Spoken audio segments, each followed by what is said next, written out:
Certo.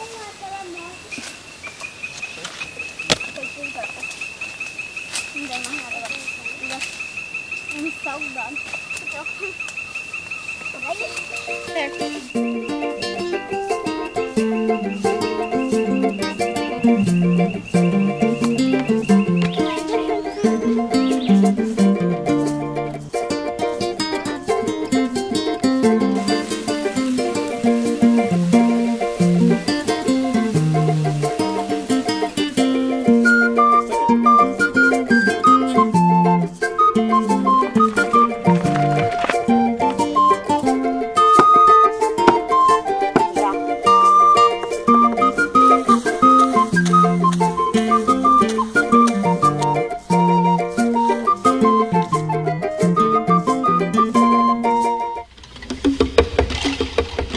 Brasil, maior país da América do Sul, com aproximadamente 210 milhões de habitantes.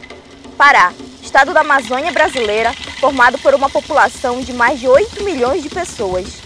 Santarém, município paraense, às margens do rio Tapajós, que hoje conta com cerca de 300 mil moradores. E é desse lugar que falaremos, porque ainda precisamos discutir sobre racismo e preconceito no Brasil.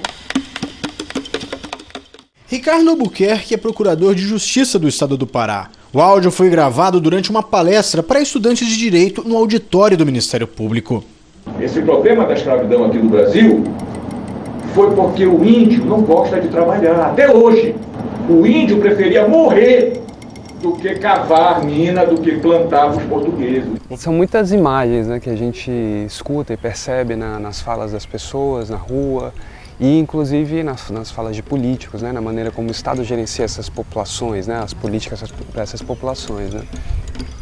As imagens são muito conhecidas, né, e muito antigas. Uma coisa que me espanta é a maneira como, se a gente vai em documentos antigos, como por exemplo, desde a Carta do Pero Vaz de Caminha, né, ou os relatos do Frei Bartolomeu de Las Casas e outros relatos antigos, né, hoje já com 500 anos, né, eles ressoam muito intensamente com coisas que a gente escuta no cotidiano ainda, né?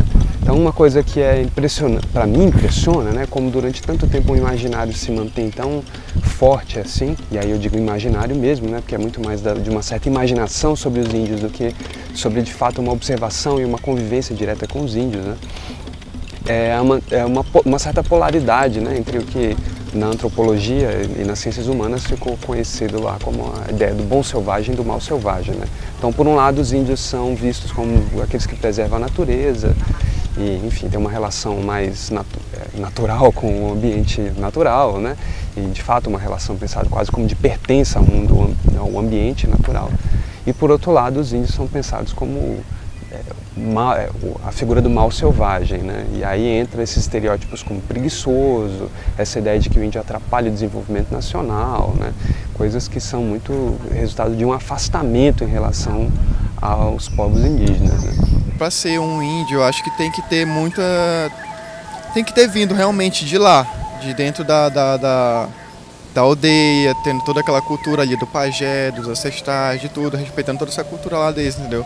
Acho que tem que ser uma pessoa que é nascida lá dentro mesmo. Dos índios?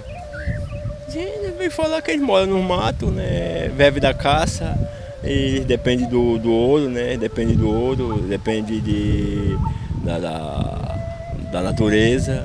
E o que eu vejo falar deles é isso só. Olha, o presidente Jair Bolsonaro deu uma declaração polêmica sobre os povos nativos do Brasil. Foi durante uma transmissão ao vivo numa rede social em que ele falava sobre a criação do novo Conselho da Amazônia e as ações previstas para a proteção de terras indígenas. Vamos ver. O índio mudou, cada vez mais o índio é um ser humano igual a nós. Bom, a articulação dos povos indígenas do Brasil disse numa rede social que vai entrar na justiça contra Jair Bolsonaro por crime de racismo. Eles estão civilizados como a gente. Eu acho que a gente poderia dizer que a própria oposição entre selvagem e civilizado ela é uma oposição civilizada, né? A gente está dentro de uma maneira em que o Ocidente moderno estava refletindo sobre a existência de outros povos, né, que não eles próprios, né, e de uma maneira, como a gente diz na antropologia, etnocêntrica, né.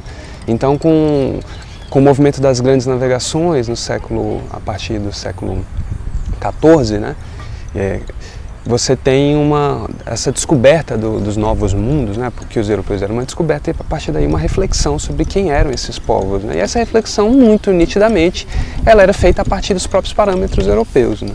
Então os europeus que se consideravam civilizados, né, os europeus e a América do Norte, viam, né, e posteriormente a América do Norte, viam os índios como a sua antítese, né, viam os índios por aquilo que lhes faltava, de acordo com a sua própria perspectiva, né? E daí surge essa ideia de que os índios seriam selvagens, né?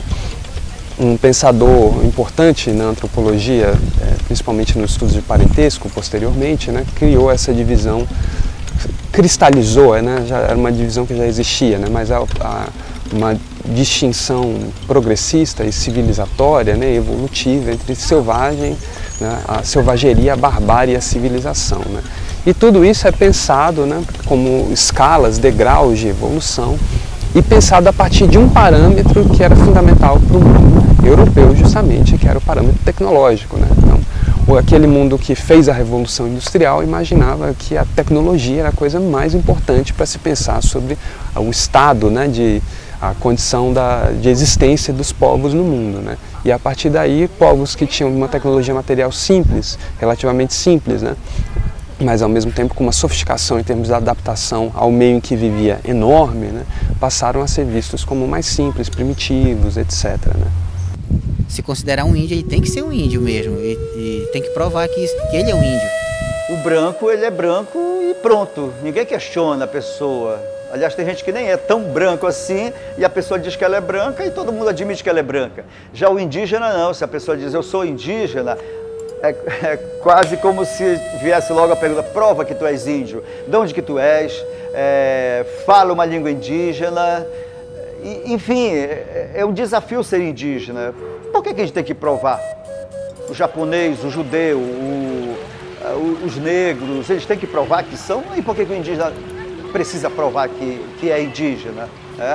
Mas as pessoas pensam isso e cabe a nós indígenas ter um pouquinho de paciência, respirar fundo e dialogar com essas pessoas. Porque a pessoa do senso comum que diz, mas tu não é índio não, prova que tu é índio, ela está reproduzindo estereótipos que ela já veio recebendo ao longo de décadas. Então a gente precisa ter paciência, por mais que às vezes a gente não tenha mais paciência para esse tipo de manifestação racista, no fundo é o racismo, mas a gente, através do diálogo, da persuasão, a gente pode ir vencendo essas resistências.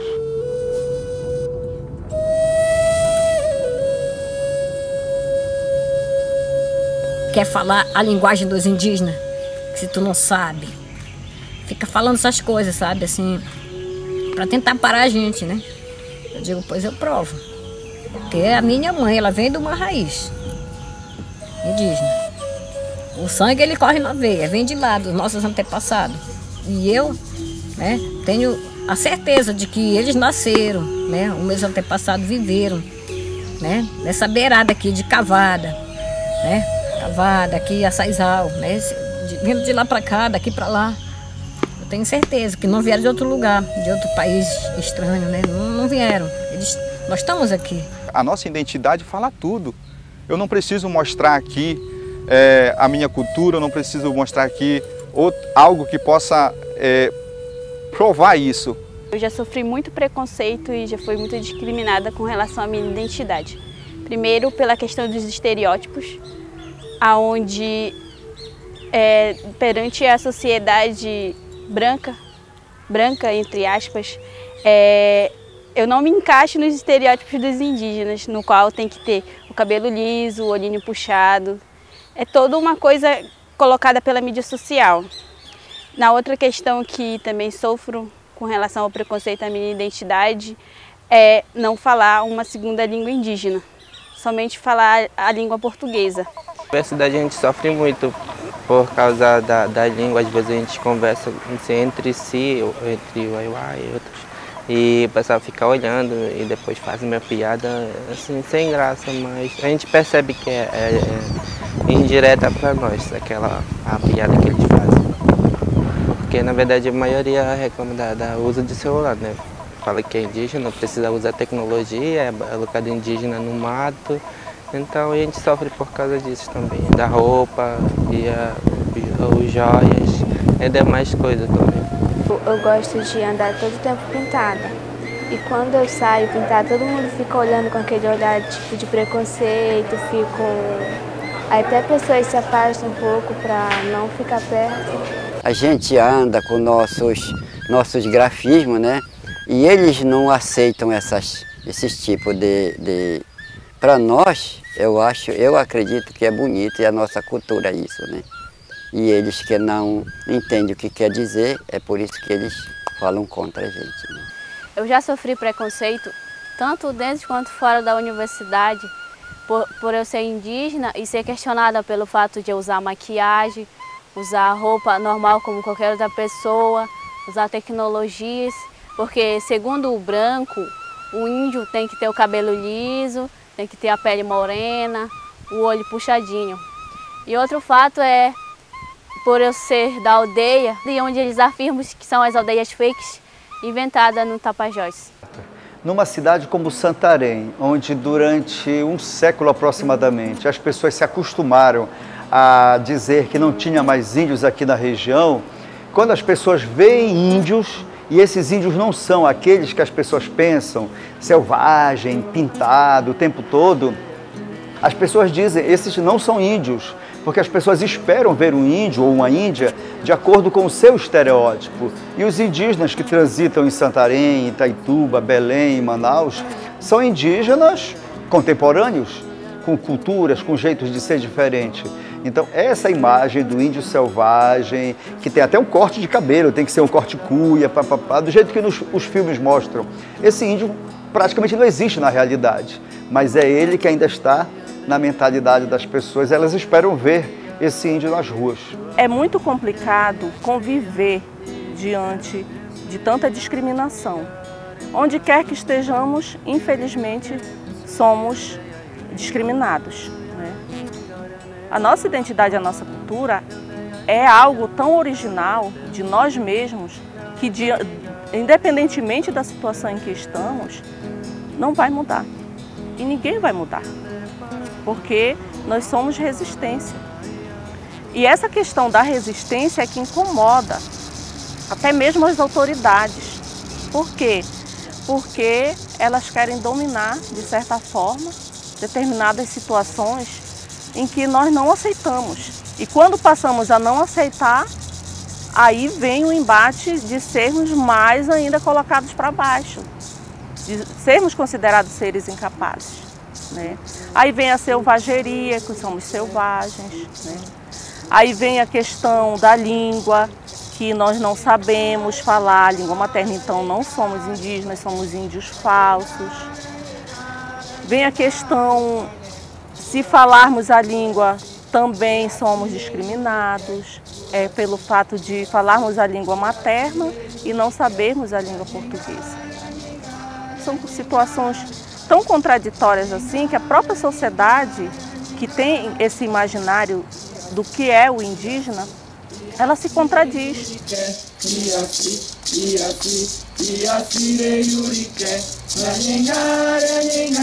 Hoje, Santarém, ela está nesse epicentro de um processo de expansão da fronteira econômica. É vista como a nova rota da soja, o novo lugar, tanto para a expansão do agronegócio, quanto para o escoamento, né, da produção de grãos do Centro-Oeste. Então, a gente vê com muita força aqui na região hoje esse discurso de que os povos indígenas são um entrave ao desenvolvimento, né, que eles estão no caminho desse desenvolvimento, atrasando o resto da população. Então, essa ideia de que os povos indígenas vivem num atraso, né, na selvageria, que os seus costumes ssão bárbaros, elas são em vários momentos ativadas. Vem aqui atrás de nós, tá vendo? Tá vindo os caminhões da soja. E essa soja tem o sangue dos povos indígenas. Nessa soja tá vindo todo o extermínio que eles fizeram com os nossos povos há mais de 500 anos. Desculpem os trabalhadores, mas vocês estão carregando o sangue dos nossos parentes atrás de vocês nessas carretas. Respeitem os povos indígenas! Respeitem os povos indígenas do Brasil! Nós sofremos aqui na Amazônia o mesmo que os nossos parentes sofrem lá na região sul e todas as regiões do Brasil. Mas nós queremos dar um recado para a soja, para o agronegócio, para o governo. A nossa resistência continua. Vocês podem até roubar aquilo que é nosso, mas vocês sabem que não foi fácil, porque a gente não entrega assim de bandeja. A nossa resistência continua e vai continuar sempre. Agradecemos, sim, a Deus do pão, a Mãe Terra, porque vocês estão matando a nossa Mãe Terra e a gente está defendendo. Aonde que está o desenvolvimento que a Cargill pregou há mais de 10 anos atrás? E o pior de tudo, foi implantado no cemitério dos nossos antepassados. Eles implantaram a Cargill aonde os nossos antepassados foram enterrados, aonde eles tinham a sua maior riqueza. O governo passou por cima de todas as leis, passou por cima de todos os povos e implantou a Cargill aí. E por isso nós não vamos deixar que eles façam isso no Lago do Maicá. Nós vamos nos unir a todos os povos e eles não vão passar por cima de nós. Não às portas do Maicá! Nós queremos demarcação já! Demarcação já! Demarcação já! Os índios não atrapalham, eles estão ajudando a preservar a vida do planeta. Então, assim, tudo aquilo que o indígena faz pode até atrasar uma coisa que eles chamam de desenvolvimento, mas eles estão justamente preservando para que eles possam ter uma vida mais longa. Um dos fatos também muito recorrentes que acontece é de a pessoa chegar com você e falar: ah, você é índio só para obter vantagens. Mas que vantagens são essas? Poluição dos nossos rios, invasão de nossas terras, violação de direitos todos os dias ao nosso povo. É isso?